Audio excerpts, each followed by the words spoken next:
And thank you for devoting your Saturday to this noble cause, about which I'm sure most of us are clueless about why we are devoting this Saturday to this exercise. But I don't know about you, but for me, this is extremely critical, what we are going to do today.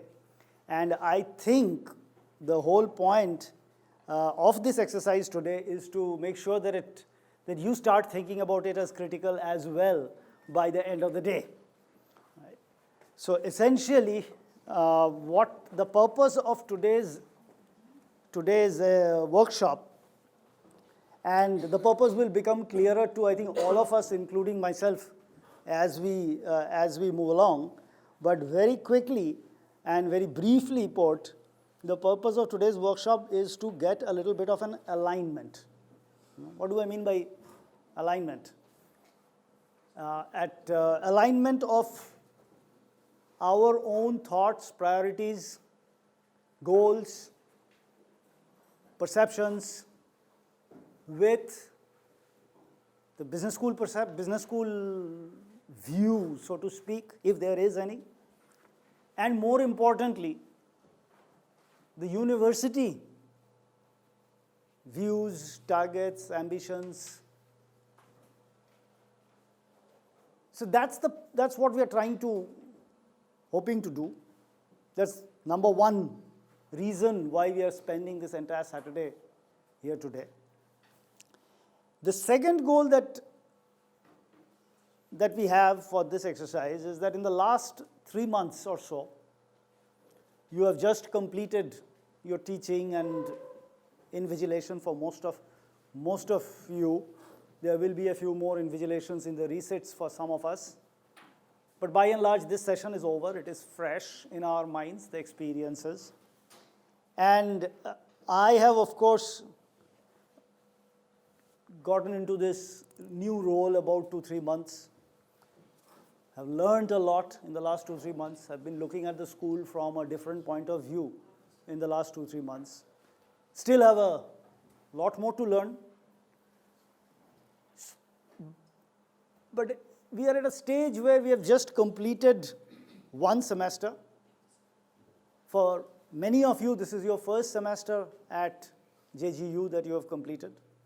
For many of you, this is the first time you have taught.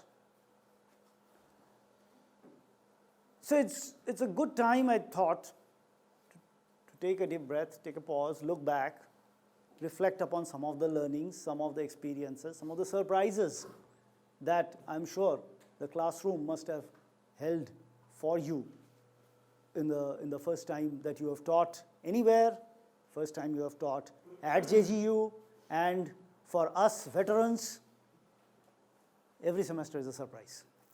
We always learn new things. So we will reflect a little bit about this, about teaching. So we will go deeper into teaching. So that's number two. Number one was alignment. Number two was teaching. And the third purpose here is this is not just about teaching. So as we align ourselves, hopefully, or at least we think of aligning, it's not like by the end of the day some major transformation is going to happen to all of us and we will emerge different individuals from where we started off. That's not going to happen. This is the beginning of a long and continuous journey. We will be talking.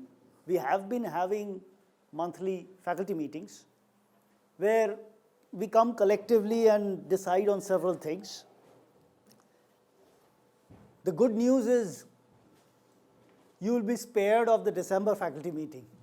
We will count that in today's workshop as the faculty meeting also getting done. So you don't have to book another couple of hours sometime later.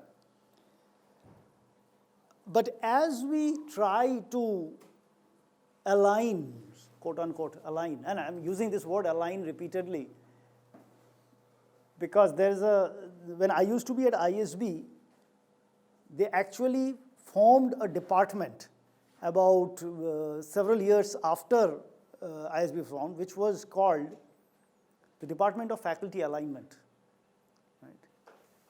So people used to joke that, well, is this a business school or a motor mechanic shop where faculty goes and they're aligned by some mechanism?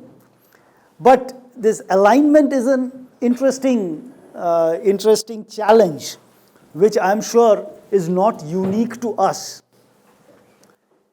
There are experts in organizational behavior here. There are experts in HR here. I am not going to pontificate on alignment, but the fact is that all of us have slightly different views about JGBS, about JGU. What we want to do today primarily is to discuss, see if we can collectively come up with a view which is commonly held. Right? I am no expert in OB, but OB people will tell us that having a common goal is an important thing. Right? 25 years back, I had studied something about McKinsey 7S framework or something like that, which I'm sure has now been replaced with better and more refined frameworks. But whatever frameworks there are, shared goals is important in any organization. So we will spend the most of the day talking about shared goals. Do we have consensus on where we are headed as a business school, JGBS? How do those goals align with and differ from the university goals? Does it make sense for JGBS to follow every step that the university is doing in the same way as other schools are doing? What are the university goals? And when I mean goals, there can be lofty principles and ideals that we are targeting, but that would also accomplish deliverable, measurable milestones getting crossed at foreseeable and clearly delineated points in time. The university has been working hard over the last several months and multiple years, I suppose, towards that journey, towards defining its goal, defining quality improvement, debating and deciding on what measures to adopt for quality improvement. Quality, like beauty, lies in the eyes of the beholder. Right? So, for any institution, any organization, this is a very difficult thing to point out and say how well it is doing on the quality journey. In academia, I'm sure you will agree with me, quality is the touchstone of our success. Right? If our goal is to be counted among the best, and that is certainly the goal of the top management. And the law school here, as we all know, is very highly regarded already, and it's only about a year older than the business school. So we as a group have to have some competition in there. It depends on how we look at our peer schools in the system, but there is need for a bit of hurrying. Right? We cannot take it easy. We cannot grow slowly and organically. Speed is essential in this journey that we are in. Now, this journey has to align with our personal ambitions, our personal goals, about how that fits with JGBS. Where is JGBS headed? So one of the section titles that I had given to the first session was with the JGBS. Right? Where are we headed? Quo vadis? I don't know where we are headed because I don't set the roadmap. We all do. So we have to collectively come, and this is a great thing. It's also a painful thing. Right? Some ways it is easy when somebody comes and says, "There's the number, there's the date. We go and do it. You do this, you do that, report to me by 6 o'clock, we'll hear." That's good, that's easy. Right? You may disagree as much as you want, but you don't have to use your brains there. You are told what to do, you show up there, you do it, or you try your best to do whatever you do, you produce and say, well, that's all that I can do, whatever you may ask me to, your job is done. That requires a lot of thinking and strategizing at the top level, which frankly speaking, I'm not prepared to do. So I'm going to outsource that entire strategizing, thinking, goal setting to the entire school. So therefore, now we are landing in this beautiful democratic world where the pain is that everybody now has to think, not just do. Right. But there are no two ways about it, because being told what to do is probably the easiest way of ensuring that it will never get done. Not done from the heart, at least. And in our business, compliance doesn't get us anywhere. The kind of challenges, and I'm sure you have become familiar with them, with at least most of them, in this first term of your teaching here, requires efforts from almost every part of our being. Right? Just ticking boxes and complying will take us only to a limited stage. So that what we can, by laying down a chart, roadmap, and telling people to live to it, we are going to get compliance, maybe some amount of compliance. That's not even going to cut it. So we have to do this collectively. That is how we have been taking decisions in the last few months. That is how we plan to go ahead. It has to be collective, it has to be owned collectively, it has to be, and people, and when I say collective, it's not an easy thing. There are, close to 50 of us. We all have different priorities, we all have different personal goals, we all have different personal experiences, journeys, models that we bring with us from prior thinking. We apply to it, we have frustrations, we have expectations, we have fulfillments. But how do we come to that quote-unquote common view? Is there such a thing as a common view? Is there a consensus about the key issues, not about everything? Right? You can still hold the opinion that losing that hot chocolate in the faculty lounge was a bad thing, and I am with you. But about the key things in at JGBS, we need to have some agreement, alignment, whatever it is. And that's what today's exercise will be the entire day. Now, in order to align ourselves, we need to know where JGU is headed. And among everything that, and I cannot pretend to even begin saying that I understand where JGU is headed and what lies in the future for us, or what even the university as a whole is attempting to do. I know only parts of that proverbial elephant. Right? Both Mayank and I have been trying to figure out the system, and trust me, we learn every single day, right? About ourselves as individuals, about the business school, about the university, about the broader environment in which the university fits in. Right? It's a fascinating learning journey. Right? But just learning will not be enough for us. We also have to deliver. And not just Mayank and I, we all have to deliver. Right? So, I will stop here to introduce to you to a person to whom I think the seniors do not need any introduction, but some of the juniors may need to, because I myself actually met him. I've heard a lot about him, but I actually met him face to face only recently. But I'm extremely thankful to Professor Ashish Bhardwaj from JGLS to come here, and he was probably the first person to arrive before any of the JGBS people showed up, including myself, second. Okay. So I'm particularly thankful to him because he has travel plans today. And in spite of that, he has given this slot to us to come and speak to JGBS faculty. It's not about the important. Pratap, you also come in. So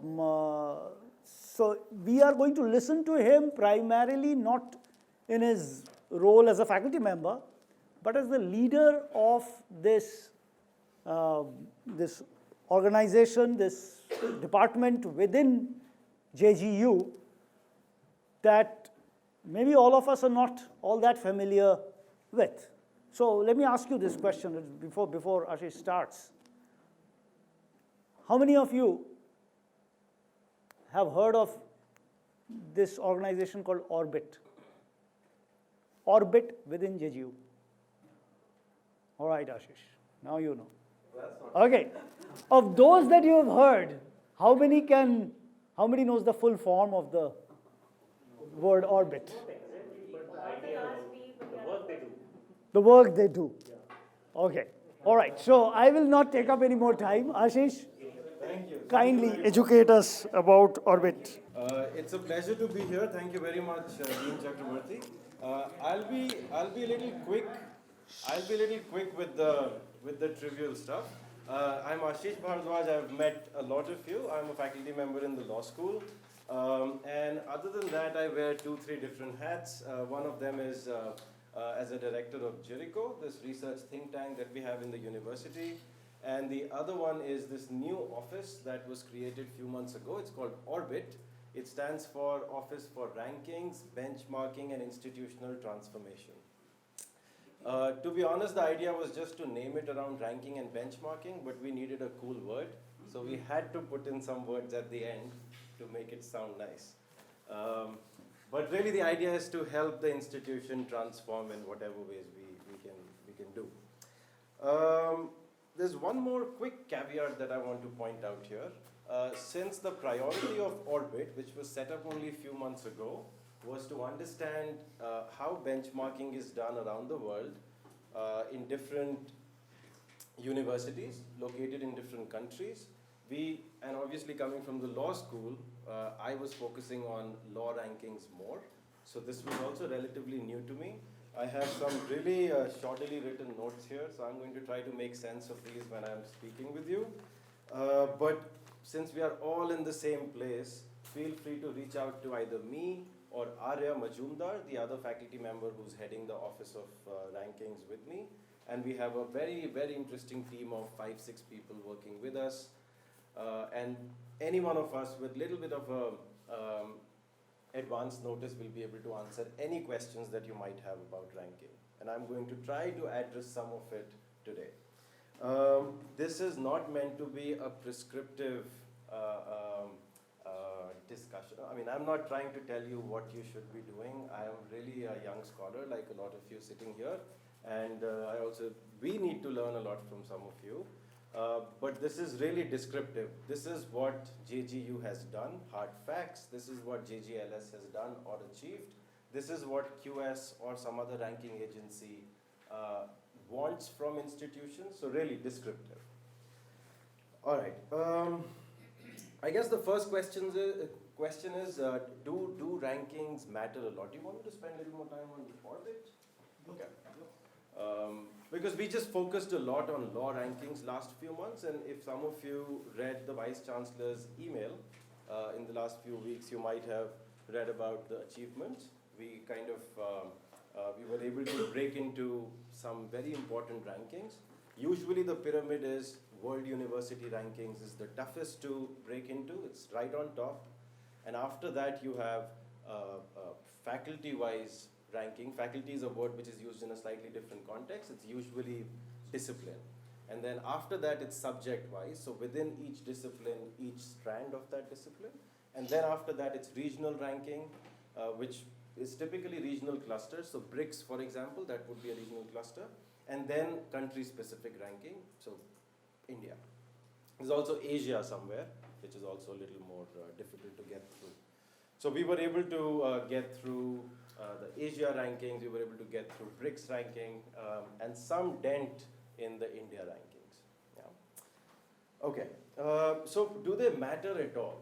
I mean, obviously I'm biased. I think they matter a little bit.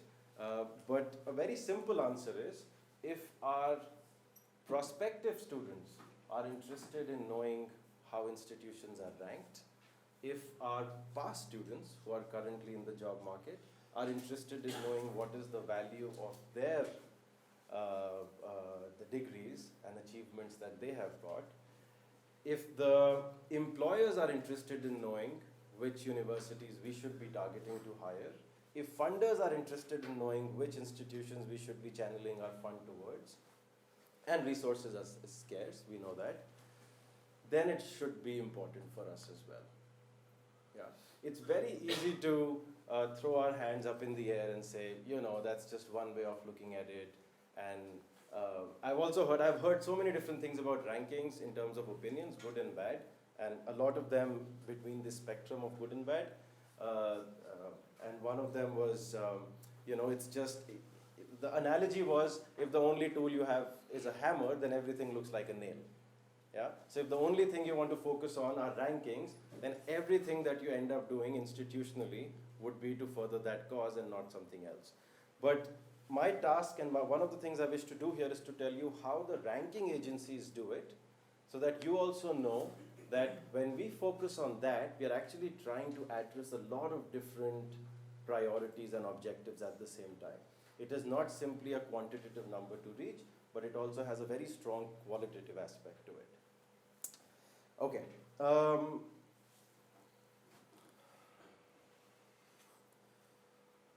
It's in the context of JGU, because we are also kind of uniquely positioned. We have done, in the law school, I guess, we have done too much, too fast, too soon, too early.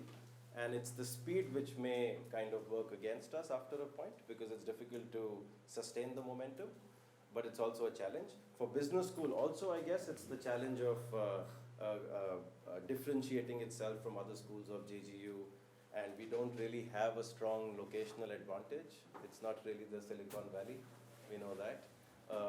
But we can turn some of these challenges into opportunities. So in that context, it's important to break out of this vicious cycle.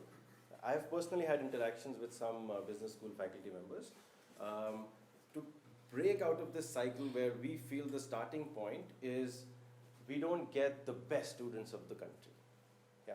So if we don't have the best of the lot, then it kind of affects how we teach, what we teach, and to whom we teach. And then it also feeds into how we do our own research, because there is a synergy or some kind of learning effects between teaching and research, and that feeds into what kind of projects we get, what kind of funding we get, and that feeds into what kind of industry opportunities we are able to tap into, and then that influences the brand, that influences the ranking. So it's this vicious cycle which goes on and on. The question is how to break it. Well, I don't have an answer to that. It's just an open question. How to break it is probably a challenge, a strategic dialogue which the leadership team probably has. But there are two major international ranking agencies in the world. It's a duopoly, pretty much. China is trying to break the duopoly with their own Shanghai rankings, which are also very, very reliable and robust. But predominantly, we have one ranking agency which is called QS, and the other one is called THE, Times Higher Education University Rankings. Now, at one point of time, they used to be the same, but like a lot of different businesses, there's a fallout, and then this culminates into two different businesses, and some kind of product differentiation. But for all intents and purposes, we are going to be focusing on one of the two. When I say we, it's not just the law school, but it's pretty much all schools and the university, and there is a reason for it. We are only going to be focusing on QS rankings because they have relatively simpler eligibility criteria. Yeah. So the easier version is that ranking institutions want only eligible universities to participate in the rankings. Eligibility is measured typically by 1, 2, or 3 things.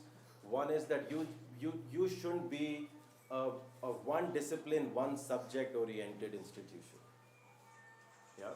Because by definition, university has to address a lot of different disciplines, a lot of different subject areas, and if it's just one, then it typically doesn't qualify. Another criteria which is a bit loose is what's the research output. So typically THE, for example, expects 1,000 research publications over the course of 5 years. Average of 1,000 publications over the course of 5 years. And then if you have to target their subject area rankings, then it should be anywhere between 150 and 200 research papers in 1 year for that subject which you're trying to target. And the third one is that you need to have undergraduate programs also. Degree undergraduate programs. And becomes a problem for IIMs typically in the business school community. Now, when I say 1,000 research publications in last 5 years, then there are 2-3 questions. What are these publications? What are these journals? How do they measure? Are they good? Are they bad? I'll get to that. But what's important is there is a time lag. If the rankings are for 2019, then the data is collected till early 2018, which is based on information or secondary data in the previous 5 years of 2017. Which means that when you enter 2019, and even if you are able to break into some rankings, those rankings are based on data which is little old. In other words, if you have certain institutional policies in place now, they start to create an impact in the next few months to 1 or 2 years, and the next year's rankings may not capture that. There is a lag, which means patience is required. Yeah? Okay. All right. Broadly, what these ranking agencies expect are universities' self-reported data. They combine it with data which they receive from Elsevier, which is probably the largest publisher or publishing entity in the world. And Elsevier runs a database which is called Scopus. Scopus is kind of an indexation entity which manages journals, and it indexes journals if they qualify certain criteria. And the third thing these ranking agencies do, universities reporting data themselves. For example, if they need information on how many faculty members, how many students, how many programs, what's the student-faculty ratio, then it's easier for the university to report this to them rather than they finding it out from somewhere else. So that's self-reporting. Scopus-driven data on research output, research impact, citations, and so on. And the third and the most important, unfortunately, is reputation, which they divided into 2 parts. Reputation, that the academic community relevant for that institution, relevant for that disciplinary area, perceive. And reputation, which employers that are interested in that institution, in that discipline, how they perceive it. So employer reputation, academic reputation together form the reputational component of both the ranking agencies. Yeah. So I'll spend some time on reputation because it's so fuzzy. Sometimes we feel reputation is simply what we hear about on social media. Sometimes we feel reputation is what our own graduates think about the institution in hindsight. And sometimes we feel reputation is a little bit like our TLFQ scores, what our students currently feel about their own teachers and their own researchers. But it's none of that, which is why it's an extremely profitable business for these ranking agencies. They run these surveys which are circulated amongst academics around the world. They pretty much cover all the countries. And I have numbers somewhere. So the last survey which QS did, 2017, there were 83,000 responses to their survey only from full-time academics. Yeah. For employers, they had little over 42 or 43,000 employers around the world filling out the survey, which will then determine reputation. Now, I don't want to get into the nitty-gritties because we are not going to be doing this for the business school in the next few months. But basically, just like any other survey that lands in our email or our inbox, either it goes to clutter or we delete it quickly. A lot of these people do the same. But there is something which is happening. There are some people who actually fill it out, and it's structured in a very interesting way. You fill out your own information. If I'm the recipient of that survey, I can't say anything about my own institution. So one kind of error is preempted. Yeah? But I fill out my details, my name, where I'm based, my institutional affiliation, my areas in which I work, all of that. After that, I am asked to identify regions that I'm familiar with and I want to rank institutions from. After identifying regions, then I'm asked to list areas that I'm comfortable with. So let's say law and economics or innovation, technology management. And then I am asked to list down names of institutions domestically, where I'm located, and internationally, that I feel are really the best. So it's very subjective, individual, specific information that comes out. Now, if you think backwards, if you expect someone sitting in Scotland or Dhaka or Melbourne or even, someplace in South America, when they see the survey form, they want to write JGBS when they select business or management. How can this happen? It just sounds impossible when we are sitting here in Sonipat. It's difficult to influence, and obviously you can't pay them. You can't pay them simply because you don't know who's going to get the survey. You don't know, it's completely randomized. All participating institutions contribute a list of names, and there are a lot of participating institutions in these ranking agencies.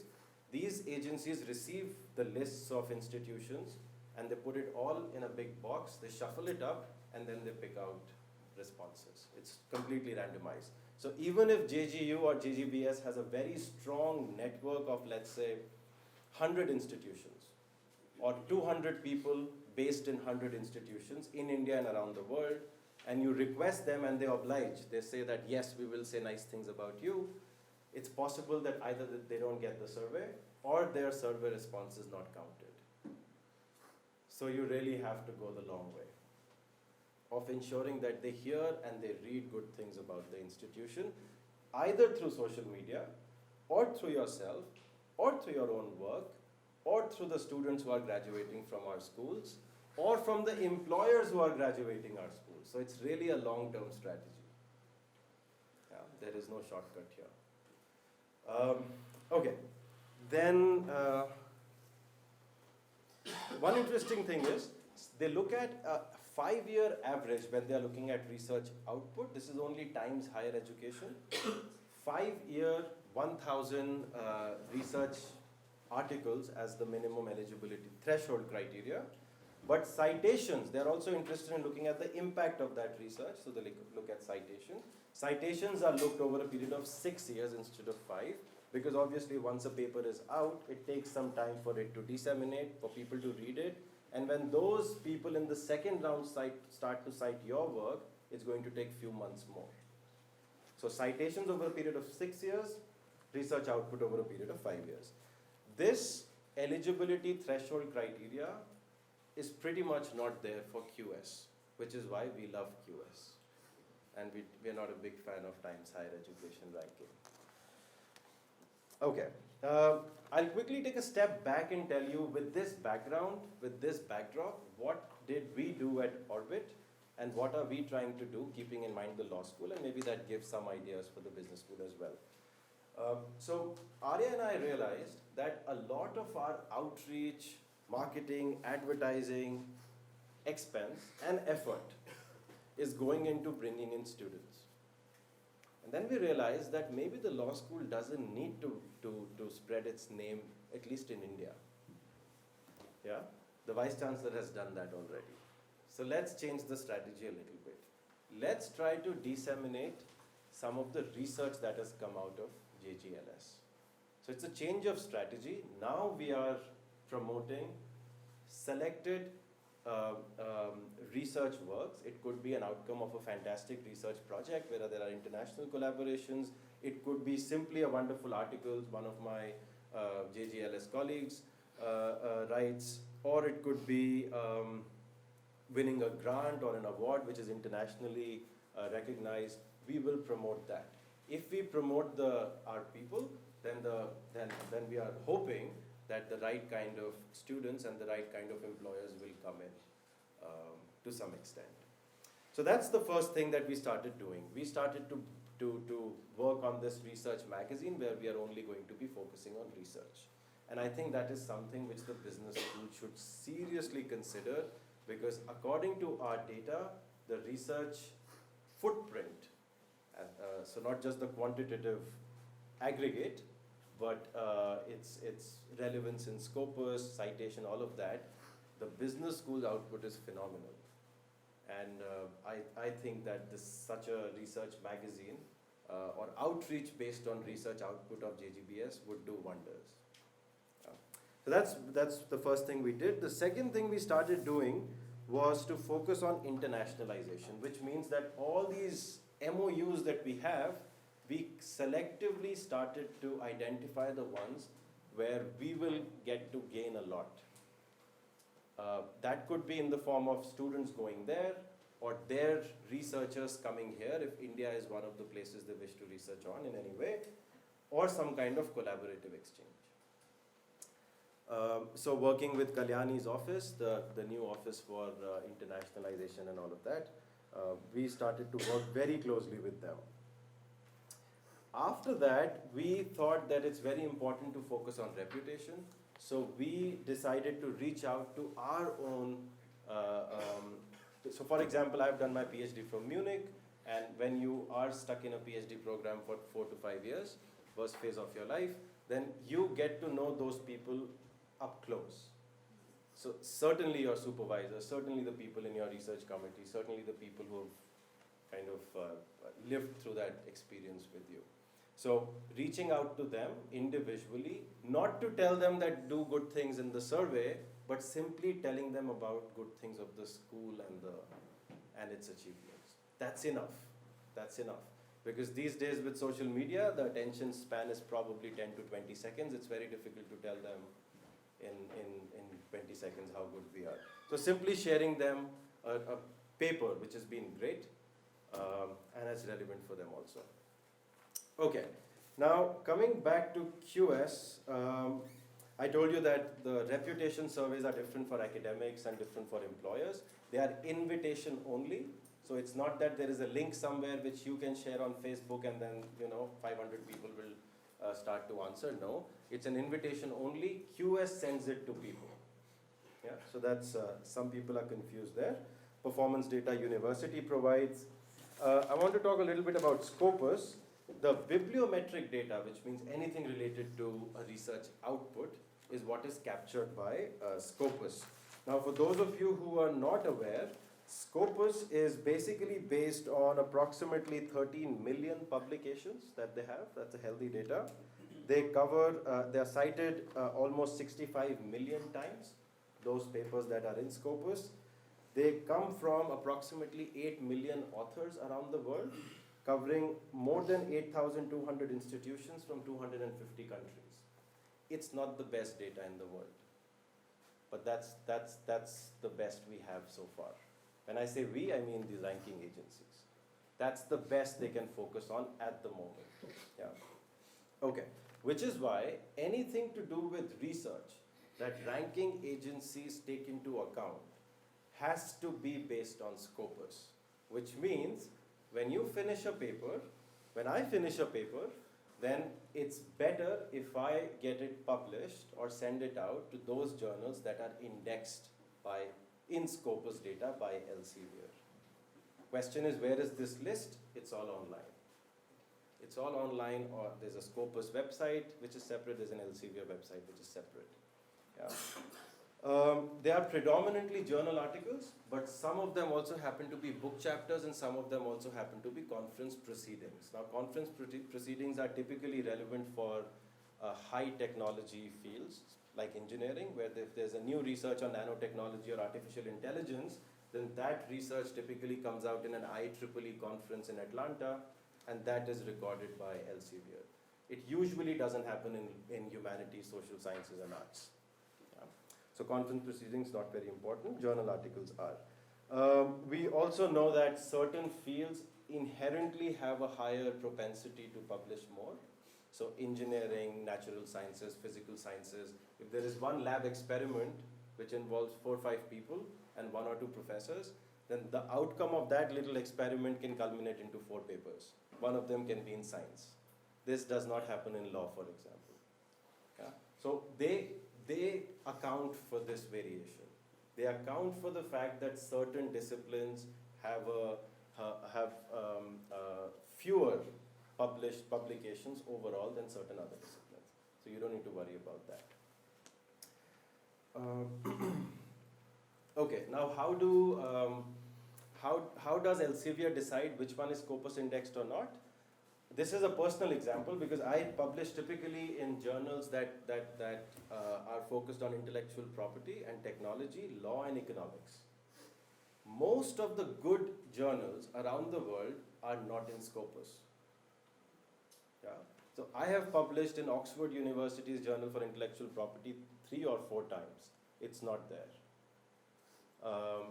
The top journals in law especially are supposed to be, typically Harvard Law Review, Stanford Law Review, UC Berkeley Law and Technology Review.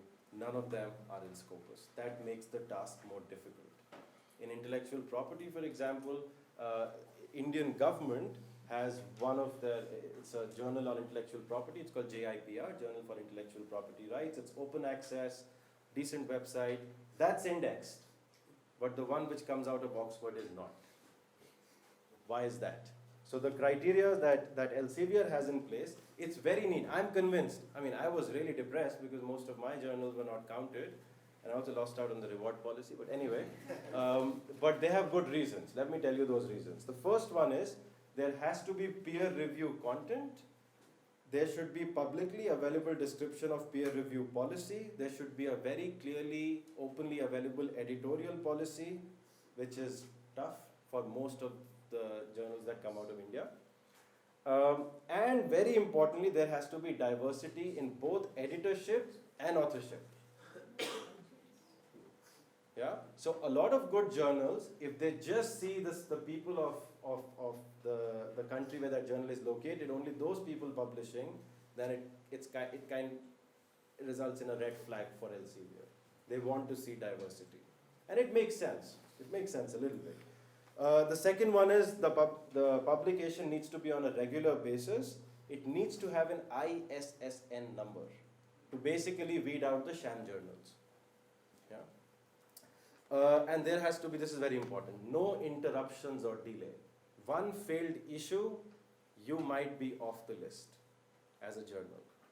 Now the good thing is it's possible to come back on the Scopus bandwagon if you share data in the next few months or years with Elsevier and tell them that, there was a problem, the editor we just couldn't find him for 2 months. And, but now editor is back, so everything is in place, we'll not miss out on any issue. They might bring that journal back into its indexation. The third requirement is they should have the content preferably in an internationally recognized language.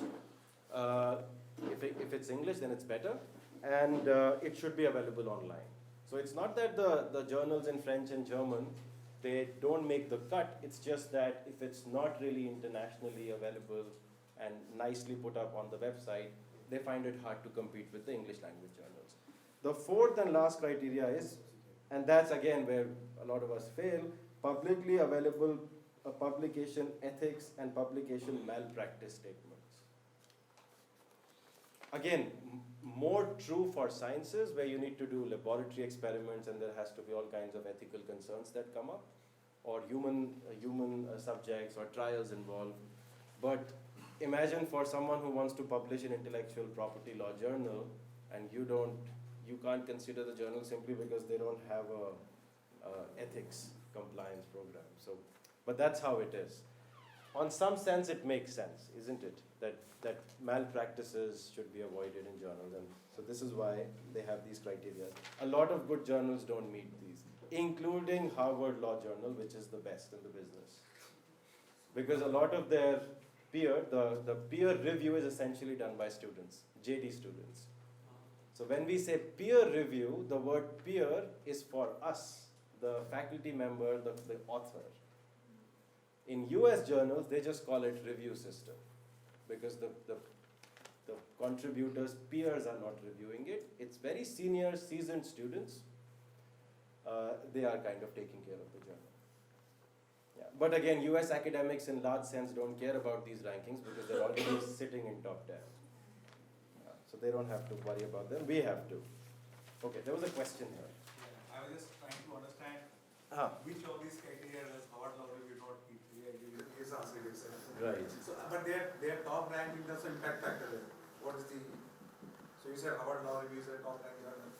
For example, in marketing, we know the top runs by the impact factor. Something on impact factor. Yeah, I'm coming to that because one of the things QS focuses on is citations per paper and H index. H index. That's for impactful. A lot of people hate the H index, and it's very important to read about it. I didn't know a lot about it before I joined Orbit, but it's I'll come to that in a little bit. Now, very quickly, I want to tell you about what are these other parameters that these agencies look at. I've told you about the reputation bit.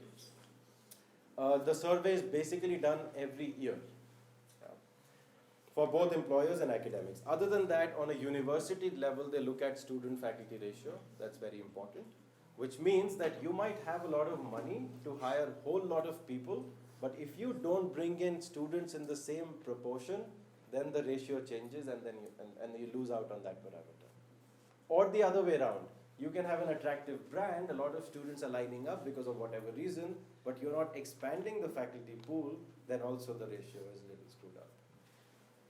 The ranking agencies also look at staff with PhD, and with the new UGC guidelines that are going to come in place after a few years, this is becoming more important, and this will become more important.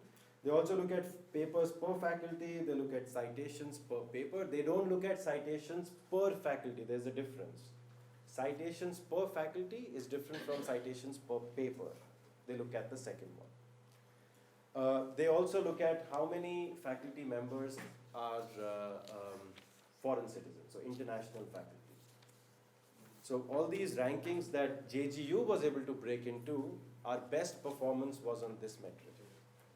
International faculty. It accounts for only 2.5% of the total weightage, but we pretty much went ahead of all other Indian institutions in BRICS ranking in this parameter. They are equal weightages? No, weightages are different. The highest weightage on a university ranking is given to reputation. 30% for academic reputation, 20% for employer, which means 20% of the entire score for a university ranking is only reputation. And we have figured out that it is almost impossible to game the system. The examples I was giving, asking our friends to fill it out. Not going to happen. Yeah. So half of it is reputation. Faculty-student ratio 20%, staff with PhD 10%, papers per faculty 10%, and international faculty, international students, which collectively becomes the internationalization parameter, is only 5%. 2.5 for faculty and students. Now this is for QS and for entire university. It's little different when we only focus on one subject area or one discipline. They consolidate some of these weightages, I'll tell you that.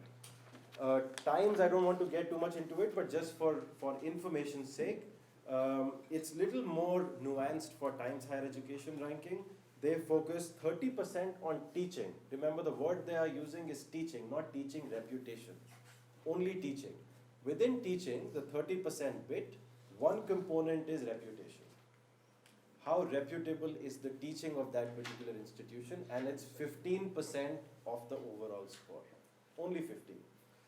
The other are doctorates awarded to academic staff, institutional income, and doctorate to bachelor ratio.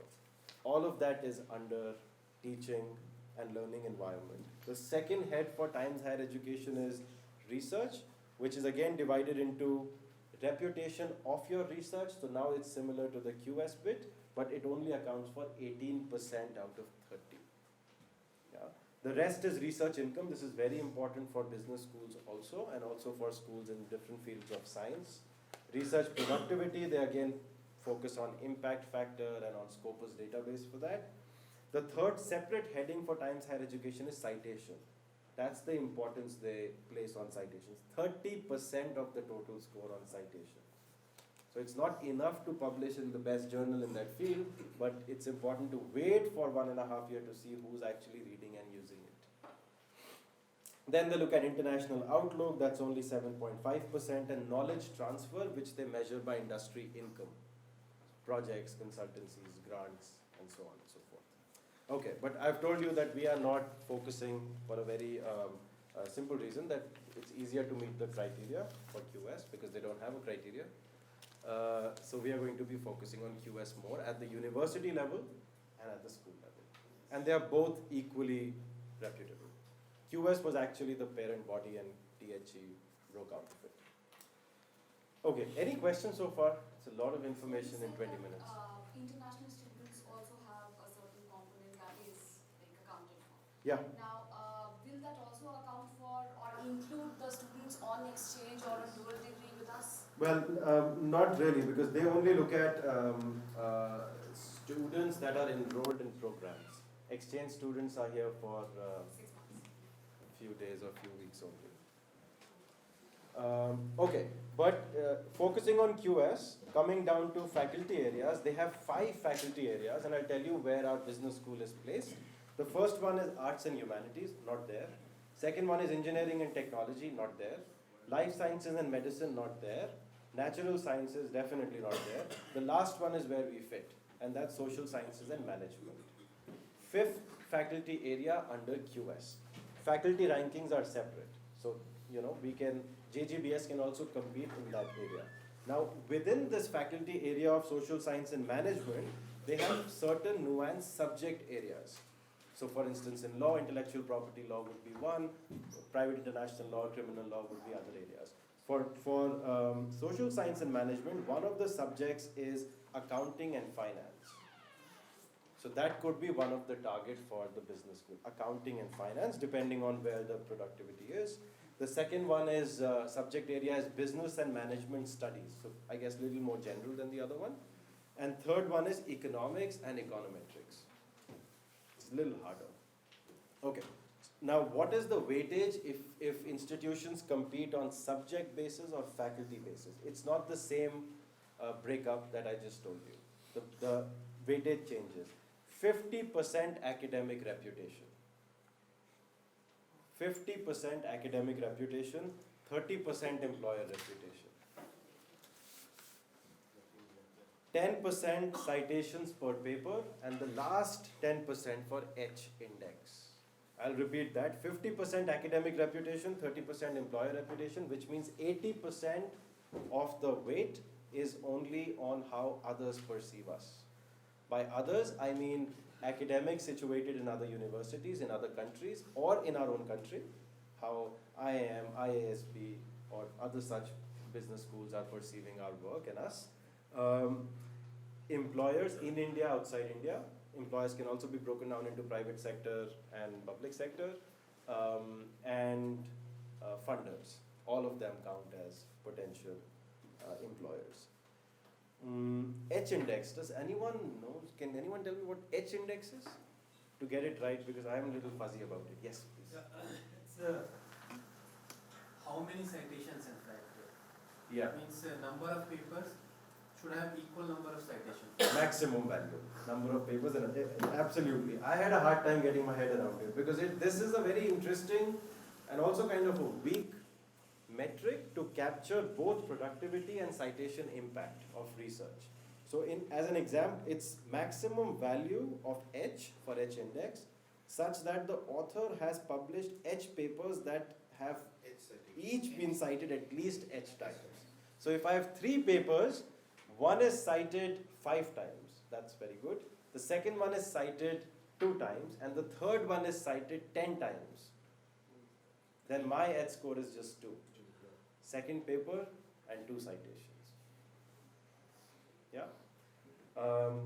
But some people say it's really fair because sometimes you are a co-author in a larger project and that really hits it right on top, but typically, statistically, it's an outlier. You can't base everything on that.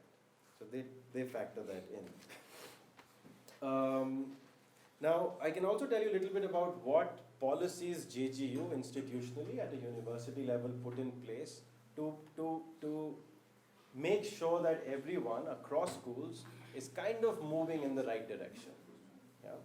So the first thing that we put in place was, and I'm sure you're all aware of it, was a publication reward policy, which kind of revolves around Scopus.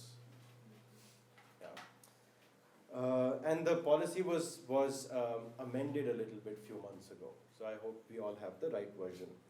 The second policy that was initiated was to bring in or to nominate faculty for full-time research. So some time off teaching, and then they have certain deliverables and X number of papers to be published in Scopus only. It doesn't mean that you can't publish anywhere else. I told you most of the good ones in my field are not in Scopus, but it'll be nice to have the impact seen in the rankings. Then the third, institutionally what we started doing was to track research projects. Why? Because if I'm sitting in Bistro and I have this great idea around IP law and I need to write a paper on it, the likelihood of that writing project coming to an end very soon and then culminating into a paper which can then be accepted in a Scopus Index journal, which will then be cited by at least one person, this entire chain is less likely if it's just apple hitting my head under the tree. Now, alternatively, if it's a research project I'm involved in, where there are more people, where the goals and objectives and deliverables are kind of predefined in some ways, then we figured that the likelihood of the research project coming to an end and resulting in a publication are higher, because whoever is funding it is also interested in seeing publications. So we started to track that, and it has really started to, we see good results. Simply that some of these papers were basically not in our radar at all. Excellent research output, excellent journal, and we just didn't know about it. The faculty members were so busy that they could not report it. They forgot to share it. And since the university is expanding, it's difficult to kind of chase each individual. We figured that if we chase research projects, we'll be able to get papers better. I would recommend the same for the business school because we figured it's working for the law school. Which means tracking the JGU research grants that are going to different faculty members. And not pushing them to be more accountable, reporting things, none of that. Let the project run its course, but let's not forget that there are funded projects here and there that may result in publications. And then we also figured that it's possible to engage with Scopus and to tell them that, look, your database does not have all the right journals. Which means that we need your help also to tell us that which journals are good and deserving in your own field, and they are not listed on Scopus. We'll try our best to ensure that they get through, because they are open to that idea, so we should explore that opportunity. That's all I have so far. Are there any questions? I'll be very happy to take them. Is there any way to differentiate the quality of publications within Scopus? So one of the things I'm thinking of is that we feel the pressures all the time. We have publication pressures within our school, within the university, and we also have individual ambitions, to publish in the top tier journals within our discipline. And those journals take 2 to 3 years, say 2 years, and yet we want quick outputs. So the way I used to work in Australia, they used to rank QS, an output's an output, as they used to say. So whether it's, as I said, the Certified Journal of Marketing Research, or the top tier in my field, it was just considered a 1. So is there any way that's taken into account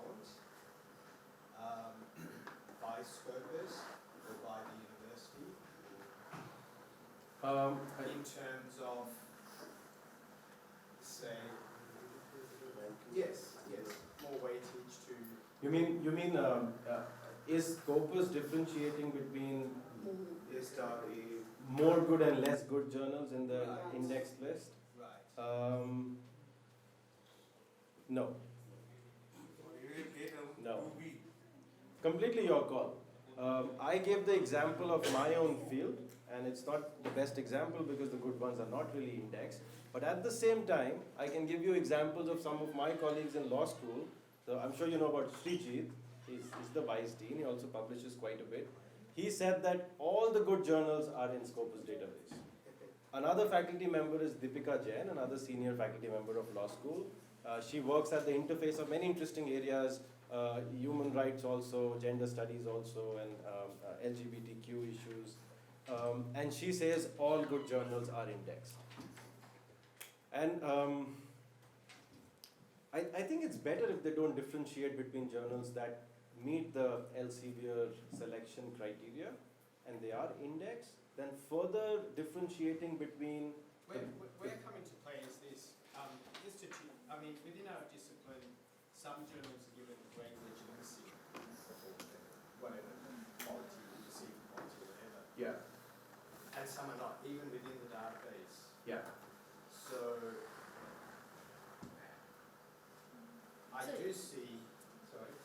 I do see many people going for what we have seen in Australia was everyone just played the game. They went for the lowest ranked journals because they were the easiest to push out. And the universities very quickly stopped that and then raised the bar Mm-hmm. over time. Mm-hmm. And I'm just wondering whether there's a bar attached here or whether it's let's just go for That's a good question. the floor. But don't you think the bar is the Scopus indexation? But it's 14 million publications. Yeah, but across hundreds of disciplinary areas. So, there would be veterinary sciences also in there. And there would also be various law journals also. But, sorry, one quick thing, because you mentioned something really, really important.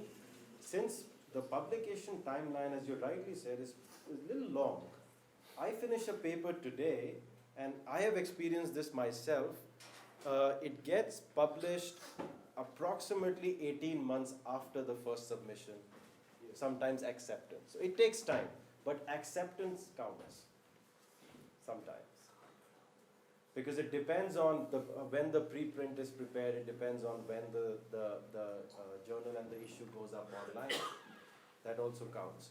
But you're right, this is What I saw in Australia was in 2010, the government went through a national exercise, and it was anything on this database of 14,000 journals, and everyone just went for the lowest common denominator. And universities said after 2 years, 2012-13, we need to raise the floor because the brand is getting eroded. The university brand is getting eroded because just to keep their jobs, people just published in. So, You mean the lowest tier within Scopus? even within Scopus, so Yeah. a bar was set. Yeah. So I'm just wondering, because you can affect the brand, Yeah. you can affect the brand by Absolutely. Absolutely. publishing And parts that you decide. absolutely. You might say, we might decide as a university to publish in Scopus, which has everything, but where do we decide where's the floor? I think two things.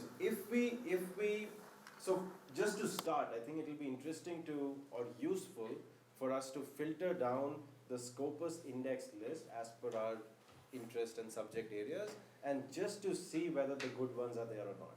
If the good ones are there, then we don't have a problem. In my field, there's good ones there, I think for the most part.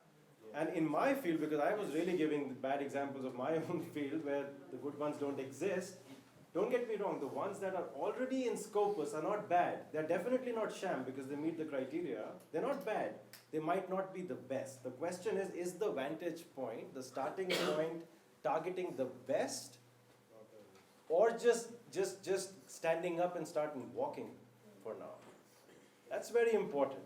If we are sitting, and I'm saying this for the law school, I don't know about the business school, if we are just sitting and we are saying, well, he could have run the 100 meter faster, it's important to stand up, start walking, and see maybe we need to improve our pace a little bit. So, but again, so the research output in terms of certain quality criteria that are in place is phenomenal in business school. This is our own orbit research. It's more clustered around certain faculty members, which happens everywhere in all schools and all institutions. But we are actually more hopeful of seeing better numbers coming out of business school than our own law school.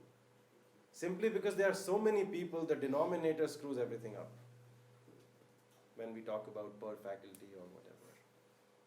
But please, if you have 10 minutes to spare today, see the Scopus list, see if the journals you wish to target are in there, and then you know what to do. You can target either the best one in that little list or the one which is at the bottom, but they all count.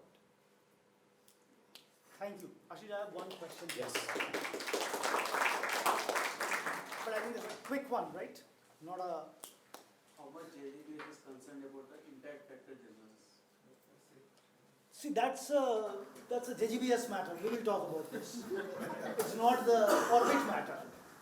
Scopus versus quality, that's an endless debate. We'll keep on having Scopus that. also we have impact factor journals. Yeah, we will, certainly.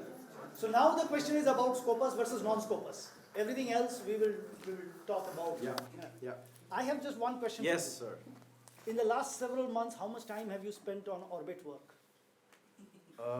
All of this research, all of this. All 7. Huh? All 7 months. All 7 months you Yeah. spent it. Why did you do it? I got bad dreams. Where are the rankings headed? Right? But I mean, it's important, if you're doing something, you do it right. And the problem is that we were unlikely to break into any form of ranking in any part of the world. And as soon as that happens, which is a reality and which is certainty, then it's going to come to us that you could have done a little more. So we just started from the first day, and we are still working on it. The idea is to break into world rankings and do better, and even to target the institution of eminence tag, which all of you might have heard of. And I think we'll do it. We just need about 10, 12 months. Question, so when the rankings come out, they say the university ranking, but when you kind of apply for a discipline, is it? So for example, you kind of choose law, but to the public, when they come out, they say university rankings, they don't specify they are like for the law disciplines. Yeah, you're right. They're all treated as different ranking analysis. So you have to apply for them differently. It's just like who's in power, is it BJP or Congress in Delhi? But no one really cares when you go in a district who's really the MP is. So the dominant form of ranking really is the World University ranking, which is everywhere in the media when it comes out. But what's equally important is regional and subject-wise So ranking. like when we broke into regional rankings, Yeah. the input would have still been, say, law as a discipline. Weightage changes. Right. Weightage changes, and some of the things that are considered in World University ranking are not considered in the same way in the more nuanced, granular rankings. But broadly, 3 things remain the same. Data that universities provide about their own performance, and the university data, people and numbers and headcounts. Reputation data, which is done annually through surveys, and data which ranking agencies take from Elsevier that is based on Scopus. This never changes for any kind of ranking. Only the weights changes. Only the weights change. Can I have one? Sure. We have a NIRF ranking within the nation. Yeah. Are we trying for that also? We're not. Why?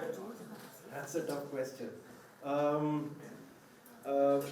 The simpler answer is we think that before even applying, it's tilted against us. Before applying, Yeah. I mean, it's like running a race knowing that you're on the wrong track. So we want to actually target the other rankings like US on a world university level before we go after NIRF, so that we have a stronger case when we go after NIRF. That we've got thumbs up from other bigger agencies and bodies, so that should work in our favor. It's just a strategy, what comes before. We're not letting go of it, but it's not in the short term, but in the medium term plan.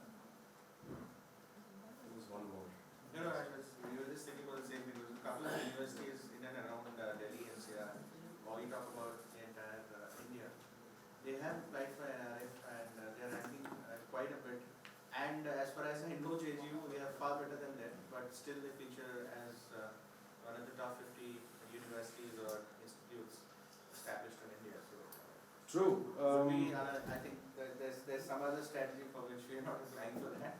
So what No, we it's say just is that we are applying for the bigger ones now, and then we go up because well, our middle name is global, unfortunately. that's So, exactly we will- I wanted that to come out from you. We will do QS and But that middle name of global, we are first hitting the global market in terms of ranking, and then it is yeah, we are. Yeah. Thank you, Ashish. You're welcome. Small question. Come on, I'm a JGBS. Yes. Thank you.